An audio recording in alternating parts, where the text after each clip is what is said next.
En el año 1526, las selvas del Yucatán se alzaban como un reino de verdes profundidades y vegetación impenetrable. Un lugar que los hombres de Castilla aún no alcanzaban a comprender del todo. El capitán general, Juan Corredor, un hombre de mediana edad, con una mirada que mezclaba ambición y dureza, observaba con satisfacción cómo sus hombres cargaban el botín en cajas improvisadas encima de las mulas. Frente a ellos, bajo el sol agobiante, los restos del templo Tlotic, que ahora permanecía en ruinas. Habían saqueado con éxito aquel lugar sagrado, tras una breve, pero sangrienta batalla con los indígenas. Entre las riquezas tomadas del templo, estaban intrincadas máscaras de jade, collares de oro finamente trabajados, estatuillas y plumas que parecían reflejar la luz, como si estuvieran imbuidas de algún poder místico. Alejandro de Ávila, su primer capitán y mano derecha, se acercó al general mientras limpiaba su espada ensangrentada. Alejandro era un hombre alto, de rostro curtido y mirada audaz. Había servido en el ejército del rey Carlos I. Años de servicio que recordaba con cierta nostalgia. «Hemos asegurado el oro, mi general», informó Alejandro. «Pero algunos hombres están inquietos. Dicen que no deberíamos haber tomado estos objetos. Dicen que deben estar malditos. Esas figuras extrañas han asustado a algunos». Juan soltó una carcajada seca. «Gilipolleces. No hemos cruzado el océano y enfrentado la jungla para dejar que el miedo y las supersticiones nos digan qué hacer. Este tesoro nos hará ricos más allá de la imaginación. Regresaremos a Castilla como héroes, y además, el rey nos dará su favor. Esta empresa es pequeña, pero tiene mucho potencial». Alejandro asintió, aunque su mirada traicionaba su inquietud. Sabía que Juan era un hombre de visión, pero también de testarudez, y temía que esa mezcla pudiera ser peligrosa para todos.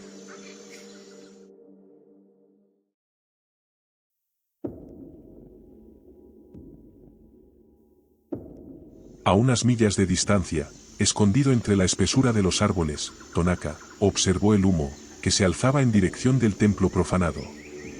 Tonaca era un jefe Tlotic, con una figura imponente, poseía una corona de plumas verdes y rojas, que simbolizaban su estatus como líder y guerrero. Su rostro reflejaba la dureza de la roca, y estaba pintado con patrones ceremoniales, y su mirada irradiaba la astucia de un jaguar. Un joven sobreviviente, que había escapado de la matanza del templo, encontró a Tonaca, y se acercó corriendo hacia él. Hablándole en susurros, el joven contó al jefe Tlotic todo lo sucedido. Entonces, Tonaca, con una furia que quemaba su corazón, exclamó: «Estos extranjeros han violado nuestro pacto y robado lo que es sagrado», declaró Tonaca ante su círculo de guerreros más cercanos. «No les permitiremos llevarse lo que pertenece a nuestros dioses, lo que pertenece a nuestro pueblo». Un murmullo de aprobación recorrió el grupo. Tonaca continuó: «Reuniremos a los mejores hombres de las aldeas cercanas. No importa cuántos sean, ni cuán lejos corran. Los cazaremos. Les haremos pagar por cada gota de sangre derramada. Os maldigo a todos ellos».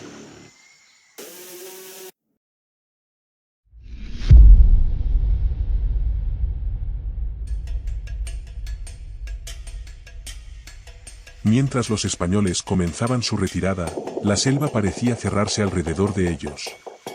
Los senderos, que habían seguido para llegar al templo, parecían desaparecer, reemplazados por una maraña de árboles y raíces.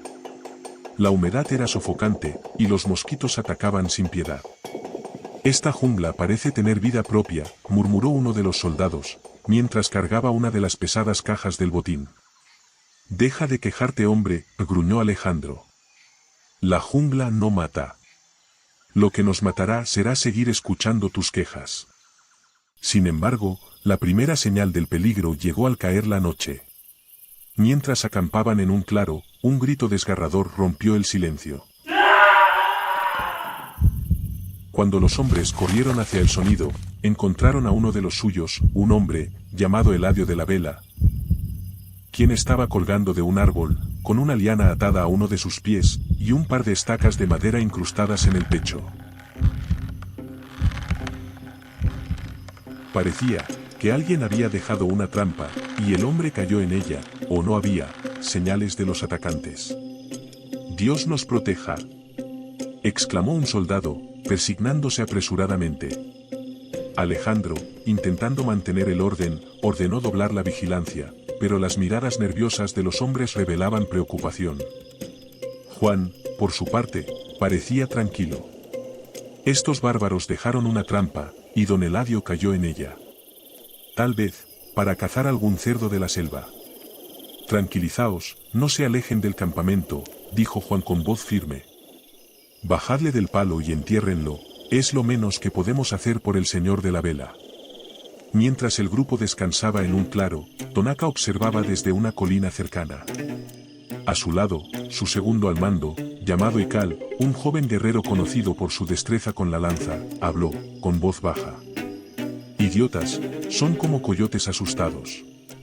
No durarán mucho más».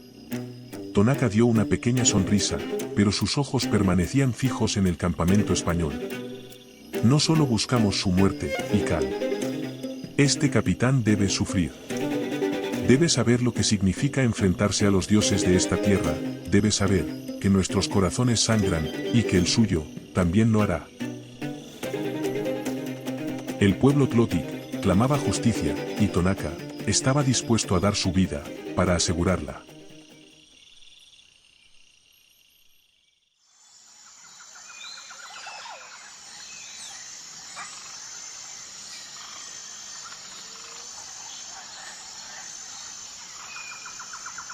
Envueltos en el abrazo sofocante de la jungla, a cada paso que daban, los sonidos de la naturaleza se mezclaban con el sórdido pensamiento de sus propios temores. Los soldados, acostumbrados a enfrentar enemigos visibles en el campo de batalla, se encontraban ahora ante un adversario intangible. Pero el verdadero peligro no estaba en las lianas o en los mosquitos, sino en los guerreros Tlotic que los acechaban, invisibles y letales. El capitán, Juan Corredor, lideraba al grupo con una determinación inquebrantable. A su lado, Alejandro observaba con atención los movimientos del entorno. Sus años de experiencia en batalla le decían que estaban siendo vigilados. Cada crujido de las hojas, cada sombra que danzaba entre los árboles, le confirmaba que no estaban solos. «Mi capitán», dijo en voz baja, «los Tlotic están cerca. No deberíamos avanzar en una formación tan abierta. Podría ser nuestra perdición». Juan asintió con la cabeza sin apartar la vista del camino. «Mantén a los hombres juntos, pero en silencio. Si quieren atraparnos, tendrán que enfrentarnos de frente». Sin embargo, los Tlotic no eran enemigos que lucharan de frente. La selva era su aliada, un lugar que conocían como la palma de su mano, y en ella, bajo el liderazgo de Tonaca, se movían con la gracia de los jaguares y la astucia de las serpientes. Desgastar al enemigo, sembrar el miedo, debilitar su moral. Esa era la intención del jefe guerrero.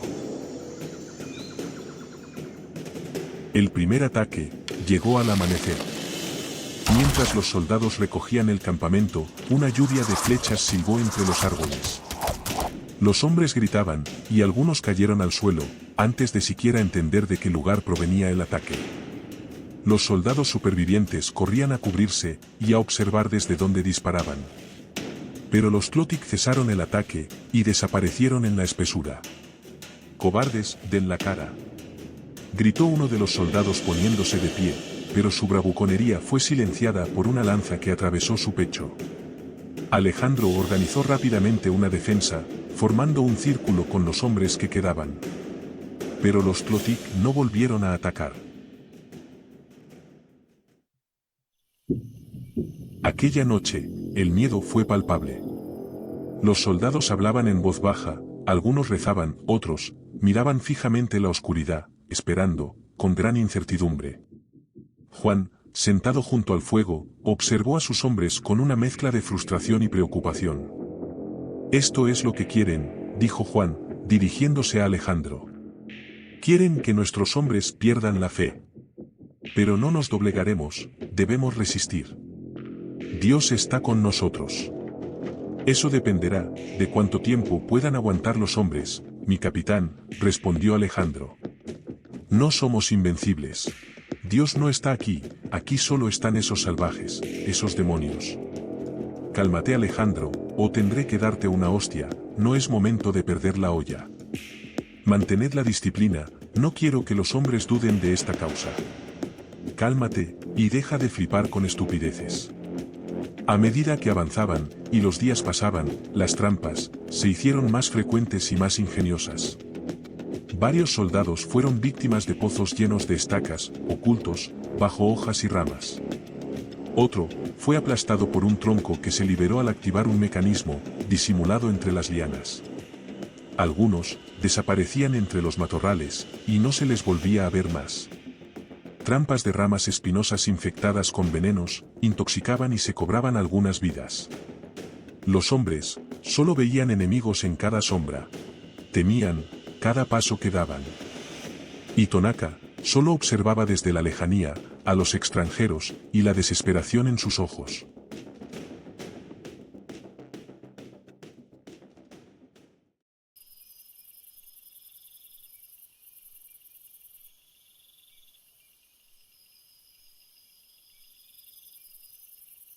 Han perdido más y más hombres hoy, dijo Ikal con una sonrisa de satisfacción. Están al borde de la desesperación. Tonaka asintió, pero su rostro permanecía impasible. Los Tlotik, utilizando bolas de tela empapadas en resina, las encendieron y las lanzaron para crear conmoción al campamento español. El terror vino acompañado de gritos ensordecedores, provenientes de la densa maleza. Los soldados corrieron en todas las direcciones, y una andanada de flechas vinieron desde los matorrales. El infierno había venido a visitarles. No había momento, ni lugar seguro. Todo era obra de la sorpresa. Cuando el ataque cesó, muchos hombres yacían muertos en el suelo. Ahora solo quedaban Juan, Alejandro y una veintena de soldados más. Tonaka solo jugaba con ellos. Buscaba darles el mayor sufrimiento.